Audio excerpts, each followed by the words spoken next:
Good morning, everybody, and thanks for coming. I really appreciate you all being here. What I really consider a very exciting day for both the Department of Emergency Management and Onondaga County. As you can see here, this is our new Emergency Operations Center. We're also fortunate enough to put in some training rooms.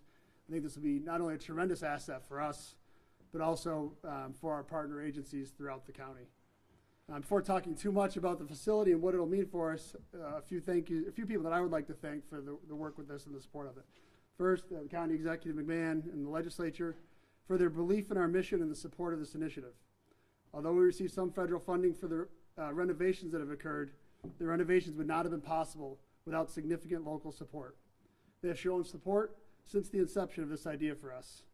I'd also like to thank facilities management, specifically Chris Hunt and Amanda Oberlander, who spent a year and a half making my ideas and dealing with me, making that a reality and something that we can all really be proud of. And last but certainly not least, the emergency management team that we have. They work tirelessly to better prepare our community for emergencies impacting us and also our response, working nights, weekends, holidays, taking time away from their families when they're needed most to support our community. This new facility allows us to keep all of our assets in a single location, puts us in a more centralized location to improve responses and provide additional opportunities to better coordinate with other agencies and organizations. We've been able to add 2 new training rooms that will allow us to bring new training opportunities to support public safety agencies throughout the community. We've already seen a significant interest in their use, and our goal is to make this a very busy place to make the most impact on our community. However, what we are most excited about is our new Emergency Operations Center where we are now. This expanded space will provide us additional capabilities and allow us to bring in additional organizations into our emergency preparedness efforts and response, as we've added positions and be able to better provide work environment for everyone involved. It provides a better space to maintain situational awareness and collaborate with entities to support communities across the county. This space will not only be used to prepare for and respond to emergencies, but will be used as a space to prepare for and respond to special events as well. I think it's very fitting that this, what I consider a once-in-a-career opportunity to take on a project like this and work with so many people, is being open just in time for what is once-in-a-lifetime experience here in our community with the solar eclipse coming next Monday. With that, I'd like to turn it over to County Executive Mann to talk a little bit more about the solar eclipse. Thanks, Dan. I appreciate it. And I want to thank everybody. For those of you in the media who've been around for a little bit, you remember when we were talking about emergency operations centers, what it was like during the pandemic, and these are better gigs, Dan. These are a lot better. I want to thank our legislators. We have Legislator Olson with us. We have Legislator Gunn up in her district, and Legislator Romeo as well. Our team from the County Executive's Office, Ann Rooney overseeing this. Also our team in emergency management with Jeff Van Beveren, Jerry Payne, Chelsea Clark, Bob Whitehead, Melissa Abend, Dale Gillette, and Dina Donnelly. And then I want to thank all of our deputy coordinators and our fire investigators as well who are here. This is great. And I do want to thank, Dan referenced some of our federal support we had with this. Congressman Kako helped secure resources for this, and Congressman Williams has helped secure resources for some of our equipment as well. But overall, it's important, and one of the things we learned during the pandemic when you have to respond to an emergency day in and day out was the fact that everything was so concentrated with all of our law enforcement partners, essentially our hospitals, and our emergency operations center. There's value in de-densifying that when you think about responding to emergencies. So this building was a building that the county actually owned. We just had it under a long-term lease. Was it with the Department of Defense, the reserves? And so they no longer needed it. We learned, actually I learned when I was county executive that we owned this. And we looked at this as a potential perfect fit to be able to respond, still in the middle of our county, but to be able to really manage and coordinate events. And speaking of that, Dan talked about the eclipse for tomorrow. Once in a lifetime for some of you. Hopefully I plan on being alive 100 years from now when this might happen again. But certainly we're excited about what this is, and wanted to talk about it briefly and give certainly some guidance with what we know. First, this will be open. The county EOC will be opened. It will be open from 10 a.m. to 6 p.m. It may go longer depending on what current conditions are in the community. It's going to be staffed by our emergency management, fire, and EMS, our Department of Transportation, County 911, the Sheriff's Department, Syracuse Fire, Syracuse Police, New York State Troopers, New York State Department of Transportation, Centro, and the National Weather Service. What do we know about the eclipse? Many of you may know more than us right now with your weather staff, but it looks like the eclipse will begin at 2:09 p.m. We will have total eclipse now, it looks like, for around 2 minutes, maybe a little bit more, at 3:23 to 3:25, and the eclipse event will end at 4:35 as of now. The Onondaga schools are on a modified schedule. Some have staff only, some have closed, some have half days. We do know that hotel occupancy in the community on Sunday and Monday was extremely high. Whether or not these are all visitors that are going to stay in our community or go north where you'll have a longer eclipse viewing period, we do not know the answer to that. Biggest concerns right now are traffic. So you keep that in mind when you're thinking about your own travel schedules related to the eclipse on Monday. Give yourself more time to get places and understand during the actual eclipse, probably not the greatest time to travel unless you absolutely have to. We are monitoring events, and we certainly are monitoring viewing parties that are throughout the county. There are viewing parties that are throughout. Most of those parties will be somewhat managed, so that's less of a concern for us than certainly some of the more casual viewing opportunities that could happen and impact the community. Everything is weather dependent. Good clear skies certainly could increase visitors. Cloudy skies could reduce the visitors. There's some speculation that people who have hotel rooms here may have booked them in multiple cities, so that they may be actually hopping to communities where they have the best ability to view the eclipse. And certainly we talked about it. Our friends to the north, Oswego County, Jefferson County, they're likely going to get full eclipse from 3 to 3.5 minutes. To the west, you might see that being even better in the Buffalo area. But there is an expectation that 81 will have significant traffic issues. And so, again, if you're going to view the eclipse and you're going somewhere other than your home, you need to anticipate that traffic will be an issue. And so what are some of the things we can all prepare for? Please do not look directly at the sun. All eclipse glasses should be certified. So please, if you have the glasses, make sure that they are certified, or else they probably won't do what you think they're going to do for you. Come early, stay late, expect heavy traffic. Ensure your vehicle has gas, a full tank of gas. As we said, there could be a situation where you're stuck in traffic for a period of time. That's not what the community needs, is to have you run out of gas.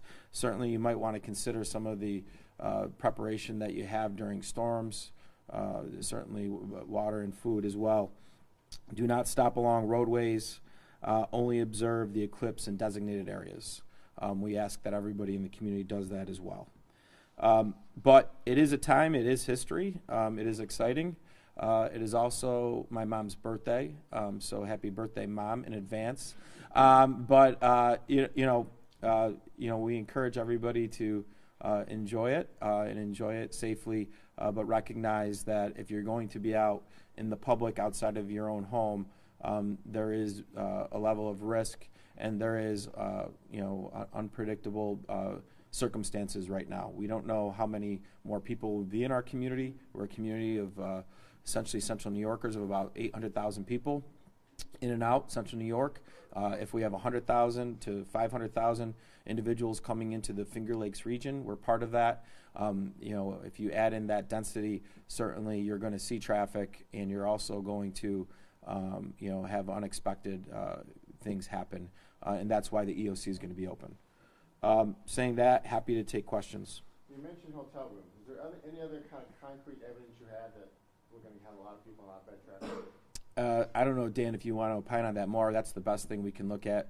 Traditionally, on a Sunday evening in the community, you're looking at room occupancy rates between 15 to 25%. We were over 75%. Again, Monday, room occupancy rates were strong as well. So I think that tells you that there is, demand for the event. Whether or not, you have, folks, we anticipate driving into the community from New York State that essentially can drive in and drive out during the day. But I don't know if there's any more anecdotal data that we have in that. No specific data. It's also just reading reports from other communities that have experienced this in the past and trying to learn from what they dealt with at the time. So we're anticipating the things that they learned. Have you talked to cities on the path in 2017? Not directly. We've read a number of Yep. reports that they've written, after action reports from their experiences of the event from cities and states. Why only hold this event now? Like, why not a week prior or weeks prior before? We all knew this was going on, and people, like you said before, the biggest concern is traffic. Why only hold this now? Oh, I think we're a week in advance, right? So I think what I've learned over the course of this job is that if we're talking about this a month ago, people are going to, in their daily living activities, forget what we said. So we're sitting here now. We know that you guys in the media will get the message out, and we'll continue to message everything on social media. But certainly, this isn't a this is a good event. This is a fun event, right? This is history. If everybody just is aware of what's going on and takes the proper precautions, there shouldn't be an emergency. But our job is to plan and prepare. Our teams have been planning and preparing for months on this. So that's the case. But from a messaging standpoint, in my experience, it's better to message within this week timeline than certainly anything else, or else your message is going to get diluted. To that exact point, I know some communities statewide have declared states of emergency, but how do you balance calling something a state of emergency when it's actually a tourism opportunity and something fun, as you said? Schools are out so kids can see it and celebrate it. How do you balance that? Yeah, I don't think there's any. Look, you want a state of emergency should be just what it sounds like, right? And you don't want to dilute that order, or else people don't take it seriously eventually. So this is a situation where there's been a lot of planning and preparing, a lot of agencies that are responsible for public safety, and certainly in the areas where we know there will be challenges, right? Traffic and transportation. You heard about the various interagency partners that will be here for that. You bring them together, and then if something happens, you will have all the teams here, all the players here that can make decisions to deal with the issue at hand. But to your point, it's a great opportunity. Kids have been learning about it. You'll have different events. Some of those events will be, very fun. Total Eclipse from the Park being one of them, with the Mets at MBT Bank Stadium, right? And those types of events, even though you have a lot of people there, you're going to have people managing and organizing, right? So we're less concerned about those than more of your random pop-up events that folks aren't necessarily using the best practices. But are you intentionally not calling it in advance an emergency to help keep it fun? I just wonder why these other communities are going that far, calling it an emergency when it should be a fun thing. Yeah, I think some of it might be bandwidth too. I don't know. I haven't seen specifically what ones, Andrew, but some of your smaller communities certainly don't have the bandwidth that we have, with our government and all of our partners. It's knock on wood. Hopefully there's nothing that arises to an emergency on April 8th. But in the event that something happens, we'll have the team here. We'll have the EOC open. And again, we don't just open up the EOC. It's been open during the public health pandemic. It was open during the Labor Day storm, and not many more times than that. Of course, we always hope that an emergency doesn't happen, but as you said, there are cases in which people could be looking up at the sun or anything like that, and we could be seeing an increase of people going to hospitals. What has hospital staffing been like, or what have you talked to hospitals about in regards to staffing, especially as we get closer to this event? Yeah, so hospitals are going to be staffed like any other day. They may look at certain schedules they have and may add some staff, but the hospitals in our conversations do not view this as a situation where they anticipate a lot of additional individuals, coming due to the eclipse, right? So there might be a little bit of a staff up. Again, we're communicating with the hospitals, but if everybody, does what they should and certainly takes the guidance that's been given, this should be a fun event for folks and a historic event, and hopefully people enjoy the experience. Is that why a lot of schools decided to probably just cancel altogether for the day? The challenge with schools is transportation, so having kids stuck on buses during the hours during the eclipse.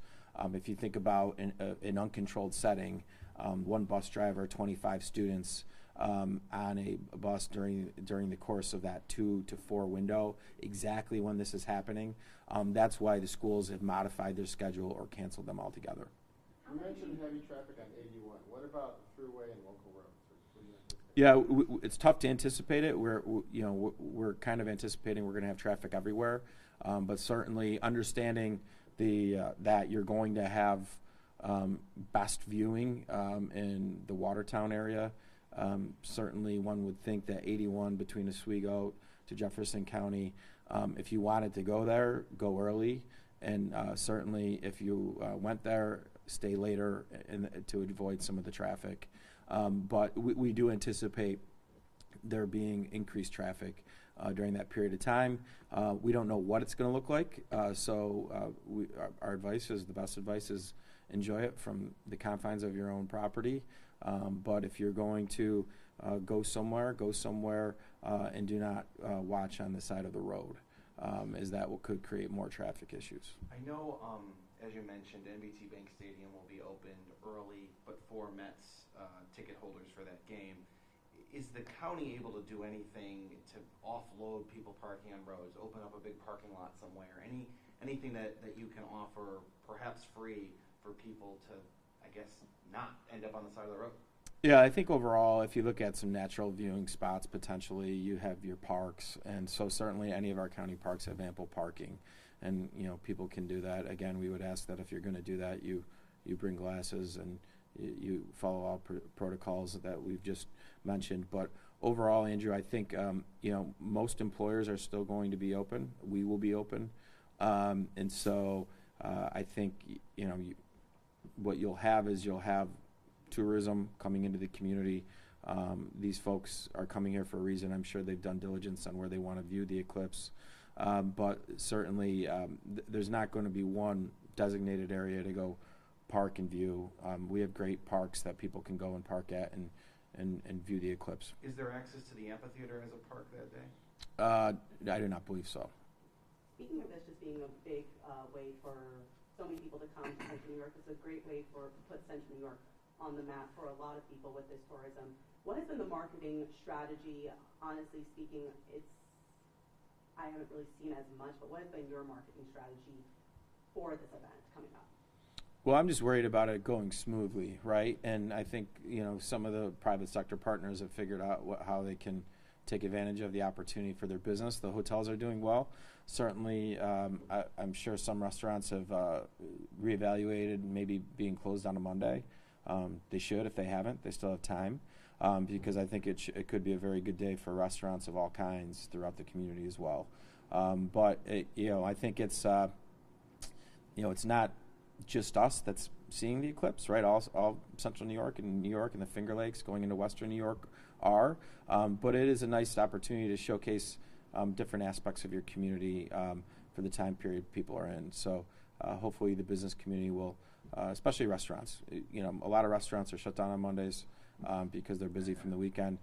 Probably a good opportunity to reevaluate that decision for April 8th. How do you see an event like this impacting the local economy? We should see a little uptick, right? We're already seeing it with hotels, and certainly I think you're going to have visitors in the community still, and hopefully they'll get out and enjoy some of our hospitality venues, bars and restaurants, and look, we run things on sales tax, and so the more economic activity, the better. I haven't decided yet, Alan. If I told you that right now, it would be such a popular destination. We might have those traffic issues Andrew was talking about. So, but we have, look, there's great parks in this community.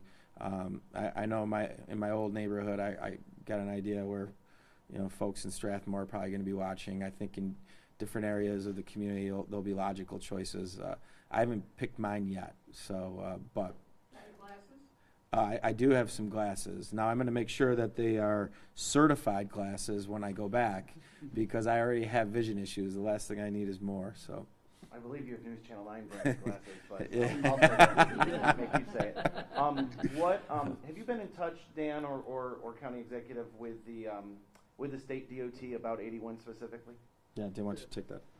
Yeah, we've talked to them on multiple occasions. We've had, as the county executive mentioned, we've been working on this for months with our Department of Transportation, with the State Department of Transportation, law enforcement agencies specifically, and a large part of their efforts and focus have been on traffic and 81, and what happens if there are problems on 81? Where do those problems then transition off the state network onto county network and local networks?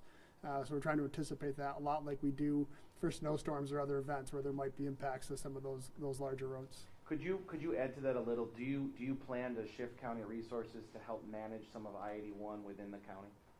So I-81 is primarily a state responsibility as far as that, but we have offered, whatever help we have. We know the state is staffing up. I can't speak to specifics of what they're doing, but they are staffing up in their DOT and with the troopers to try to prevent any major issues.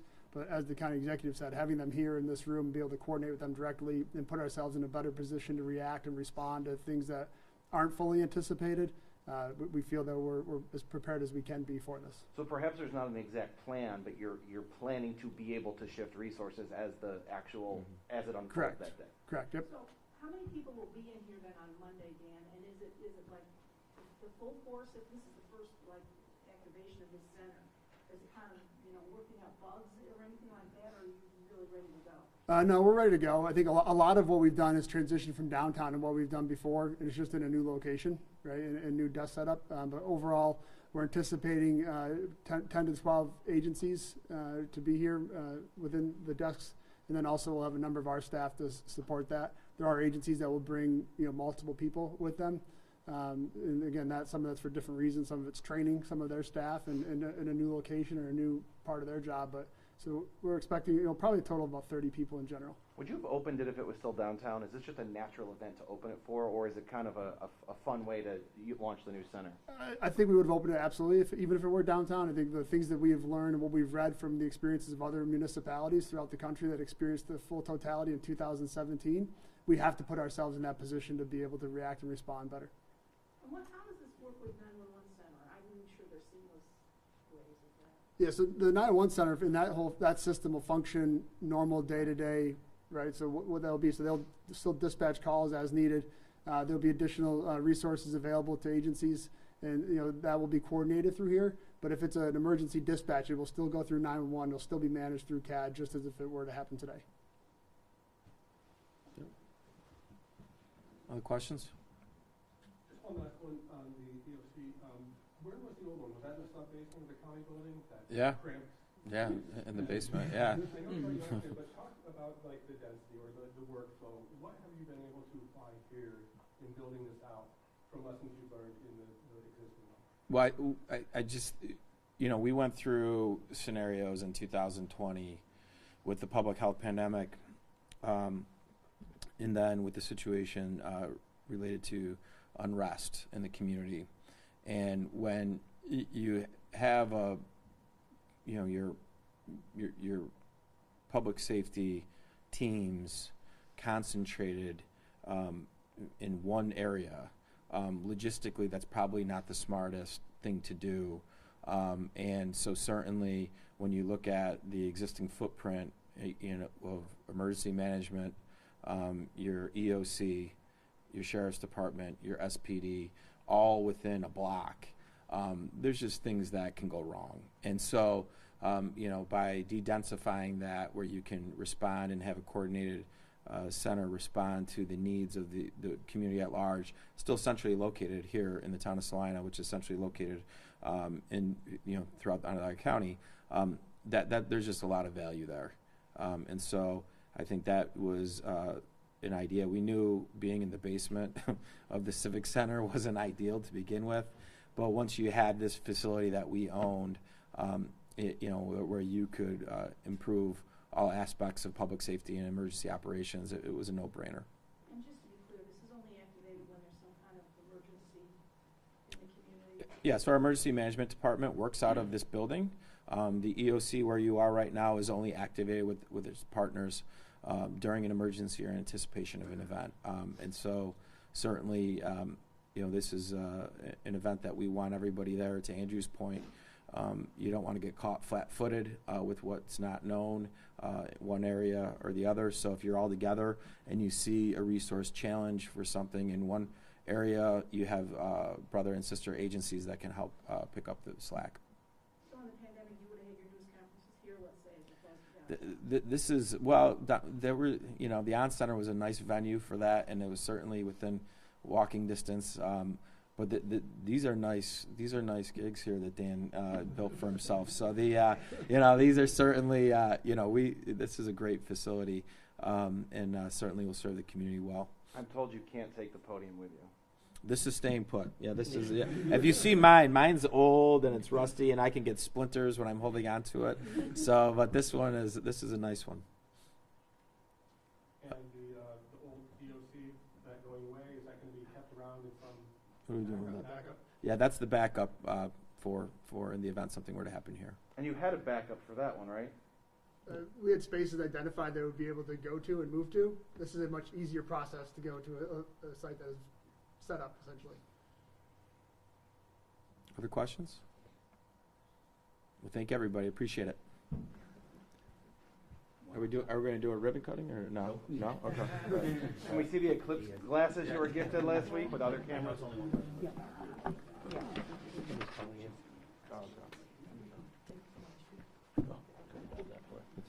I have to have a cheap one because I'll leave you behind. Do you really? Yeah. I'm Glenn Kelly, by the way. Yeah. Or close to Clark. How you doing? Dan